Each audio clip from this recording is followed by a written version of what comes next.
जय भारत दोस्तों, ज्ञान स्काई क्लासेस के आज के इस वीडियो में आपका स्वागत है। दोस्तों, अगर आप बिहार बोर्ड के क्लास 10th के स्टूडेंट हैं और 2025 में अगर आप बोर्ड के एग्जाम देने वाले हैं तो यह चैप्टर आपके लिए बहुत ही ज़्यादा इंपॉर्टेंट है। सोशल साइंस के इकोनॉमिक्स बुक से हमने चैप्टर 3 लिया है, मुद्रा, बचत एवं साख।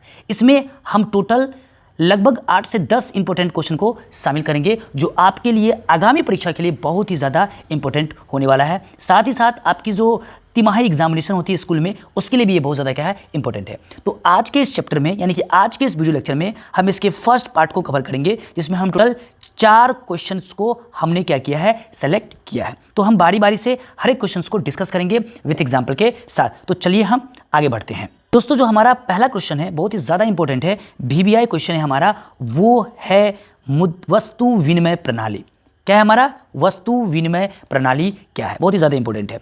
दोस्तों, ये जो वस्तु विनिमय प्रणाली है, ये बहुत पुराने ज़माने का एक सिस्टम है। यानी कि पुराने ज़माने में जब पैसा नहीं हुआ करता था, जब आदमी के पास मनी नहीं हुआ करता था, क्या नहीं हुआ करता था? मनी। तो उस समय ये सिस्टम चला करता था। चलिए इसकी परिभाषा को हम समझने की कोशिश करते हैं।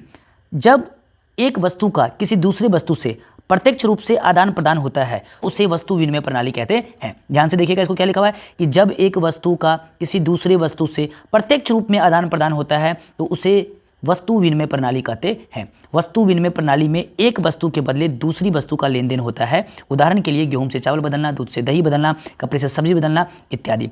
यानी कि ये पुराने जमाने का एक हिस्सा हुआ करता था। आप देख सकते हैं इस फिगर में कि इसके पास, महीर के पास चिकन है और जॉनी के पास बहुत सारे फल हैं। तो अगर इसको नीड है, यानी कि इस जॉनी को नीड है चिकन की और इस महीर को नीड है अगर फल की, तो ये दोनों एक वस्तु से दूसरे वस्तु का क्या कर रहा है, आदान प्रदान करेगा। तो ये सिस्टम कहलाएगा वस्तु विनिमय प्रणाली।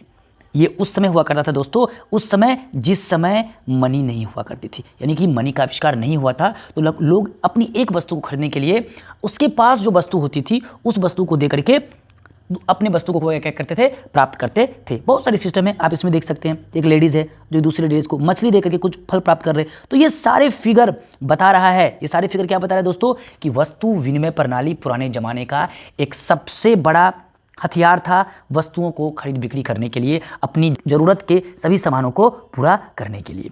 वस्तु विनिमय प्रणाली एक बहुत ही ज़्यादा क्या थी, बहुत ही ज़्यादा डिफिकल्ट वाली चीज़ें थी। इसको थोड़ा सा समझते हैं कैसे, कि मान लिया जाए आपको कपड़ा की आवश्यकता है। किसकी आवश्यकता है? कपड़ा की आवश्यकता है। और आपके पास एक बकरी है।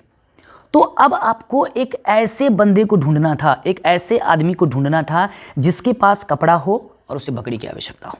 तो आप उसके पास जाते, उसको बोलते, भाई साहब मेरा वाला बकरी आप ले लो, अपना वाला कपड़ा मुझे दे दो। तो वो एक तालमेल बैठता, तभी आप सामान को ले पाते थे। बड़ा बड़ा हाट लगता था, ऐसे ही रोड के किनारे बड़े बड़े हाट लगते थे।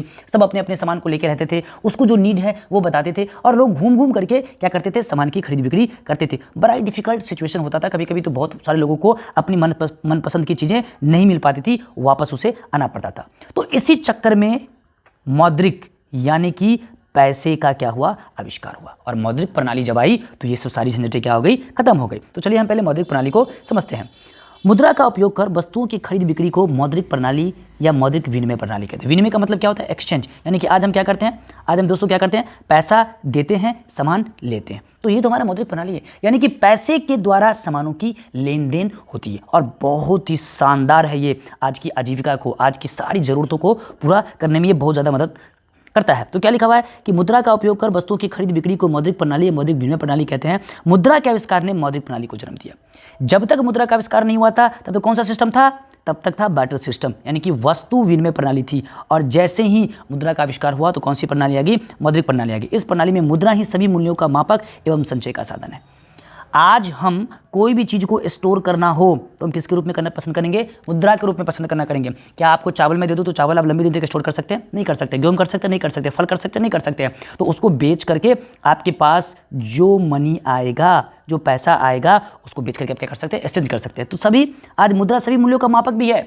मतलब 1 केजी सामान लेना है तो उसके लिए हम उसको 10 रुपया दे देते हैं। अगर हमको 500 केजी सामान लेना है तो उसके लिए हम 5000 रुपया दे देते हैं। तो मापक भी है और साथ ही संचय का साधन है। उसको स्टोर करके, उसको लंबे समय तक संचित करके हम उस मनी को रख करके फिर अपनी आने वाले फ्यूचर्स में हम उसकी आवश्यकता को क्या कर सकते हैं, पूर्ति कर सकते हैं। तो समझ में आ गई कि मुद्रा का उपयोग कर वस्तुओं की खरीद बिक्री क्या कहलाती है?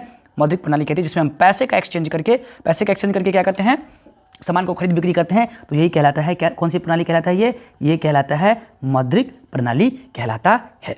तो समझ में आएगी दोस्तों। आप चाहें तो इसका स्क्रीनशॉट ले लें, स्क्रीनशॉट लेकर के नोट्स बनाते चले दोस्तों। और ये सारे क्वेश्चन भी आए हैं, मैं बता रहा हूँ आपको, आपके आगामी 2000 बोर्ड की परीक्षा के लिए।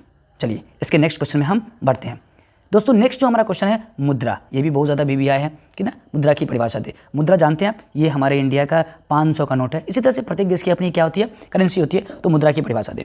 मुद्रा वह साधन है जो सरकार द्वारा जारी की जाती है।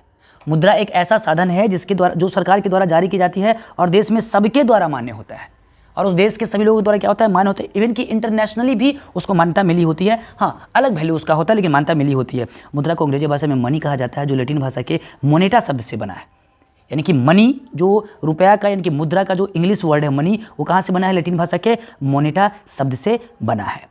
और अगर आपको परिभाषा बोला, हालांकि बहुत सारे वैज्ञानिक ने अलग अलग ढंग से क्या क्या परिभाषा दिया है, लेकिन कोलबॉर्न के अनुसार मुद्रा का ये सबसे सटीक परिभाषा है कि मुद्रा वह है जो मूल्य का मापन और भुगतान का साधन है। मूल्य का मापक, आज हम क्या करते हैं, किसी भी चीज़ को पैसा के तरह नापा जाता है कि हमें एक चेयर लेना है तो 500 रुपया, अगर हमें एक व्हाइट बोर्ड लेनी है तो 1.5 लाख रुपया, मतलब अगर इंटरेक्टिव पैनल लेना है या फिर स्मार्ट बोर्ड लेना है तो 1.5 लाख रुपये। तो हर एक चीज़ का मूल्य का मापक आज क्या हो चुका है, हर एक चीज़, दुनिया में जो भी चीज़ें है, हर एक चीज़ की मूल्य का मापक क्या हो चुकी है, पैसा हो चुकी है। और भुगतान का साधन है, आज आपको एक चेयर लेनी है, तो हम क्या करेंगे, 500 रुपया दे देंगे और बदले में क्या ले लेंगे, एक चेयर ले लेंगे। तो एक मूल्य का क्या है, ये भुगतान का क्या है, साधन। आज कोई भी चीज़ सामान खरीदना हो तो हम उसके साथ पैसों को भुगतान करके उस सामान को हम क्या कर सकते हैं, परचेज कर सकते हैं। तो ये हो गया मुद्रा की परिभाषा। चलिए अगला इंपॉर्टेंट क्वेश्चन हमारा है कि मुद्रा के उद्भव से उपभोक्ताओं को क्या लाभ हुआ।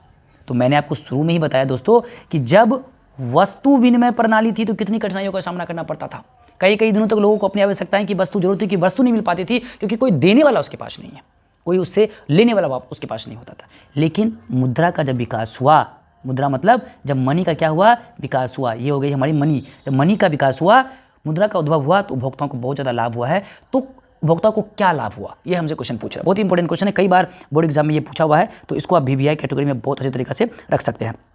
मुद्रा के उद्भव से उपभोक्ताओं को बहुत अधिक लाभ प्राप्त हुआ। आज व्यक्ति मुद्रा के रूप में ही आय प्राप्त करते हैं। आज हम जो भी काम करते हैं, बिजनेस कर रहे होते हैं या फिर कोई भी हम ऐसा काम कर रहे होते हैं, तो हमको क्या मिलती है, सैलरी। और सैलरी के रूप में हमको क्या मिलता है, पैसा मिलता है। सैलरी के रूप में क्या मिलता है, आपको पैसा मिलता है। लेकिन वस्तु विनिमय व्यवस्था में ऐसी नहीं थी। अगर हम किसी के यहाँ काम भी करते थे ना, तो हमको वस्तु ही उसके बदले में मिलती थी। तो आज हम मुद्रा के रूप में क्या करते हैं, आय प्राप्त करते हैं और फिर उसी मुद्रा से अपनी सुविधा अनुसार वस्तु एवं सेवाओं को क्या करते हैं, खरीदते हैं। आज मुद्रा के कारण ही अंतर्राष्ट्रीय लेन देन को बढ़ावा मिला है। आज आप चटमंगनी पट ब्याह वाली बात हो जाती है। आप ऑनलाइन खरीदारी करते हैं, किसके वजह से, मनी की वजह से। मुद्रा के आविष्कार के कारण ही ये सब संभव हो पाया है। आराम से विदेशी वस्तुओं को भी हम आराम से क्या कर सकते हैं, मंगा सकते हैं। आज भारत के किसी कोने में या किसी भी कोने से भारत में, आज मुद्रा के कारण ही कोई भी व्यक्ति अपनी इच्छा अनुसार किसी भी वस्तु को देश या विदेश से आसानी से क्या कर सकता है, खरीद सकता है। तो मुद्रा आज ये हो चुका है। आज लोगों की लिविंग स्टैंडर्ड ऑफ लिविंग बढ़ चुकी है। हमें जो भी आवश्यकताएं होती है, हम जाते हैं, पैसा खर्च करते हैं और फटाक से क्या कर लेते हैं, हम उसे खरीद करके अपने पास ले आ पाते हैं। कोई भी उसके लिए कुछ सोचने की ज़रूरत नहीं है कि इसका सामान मिलेगा या नहीं मिलेगा। बस उस वस्तु की जो एक्चुअल कीमत है, जो एक्चुअल वैल्यू होती है, वो हमें पे करना होता है और वो हमें सामान आसानी से बिना कोई झंझट का मिल जाता है। तो दोस्तों इस तरह के बहुत सारे इंपॉर्टेंट क्वेश्चन आपको आगामी जो अगला इसका पार्ट्स बनेगा उसमें मिलेगा। आज की वीडियो को ज़्यादा लंबा ना करते हुए हम यहीं पे ख़त्म करेंगे। इस चैनल पर नए हैं तो जुड़ जाएं, हमारा नया चैनल है, लेकिन मैं गारंटी देता हूं कि आपकी तैयारी पुख्ता होगी, स्ट्रांग होगी। सब्सक्राइब कर ले हमारे चैनल को, रिक्वेस्ट कर रहे हैं आपसे, और जुड़ जाएं, कमेंट करें अच्छे से। जो भी आपको टॉपिक समझ में ना हो कमेंट करें, हम जरूर उस पर वीडियो बनाएंगे और आपके सामने उसको जल्द से जल्द लेकर के आएंगे। मिलेंगे आपसे अगले वीडियो में, तब तक के लिए जय हिंद।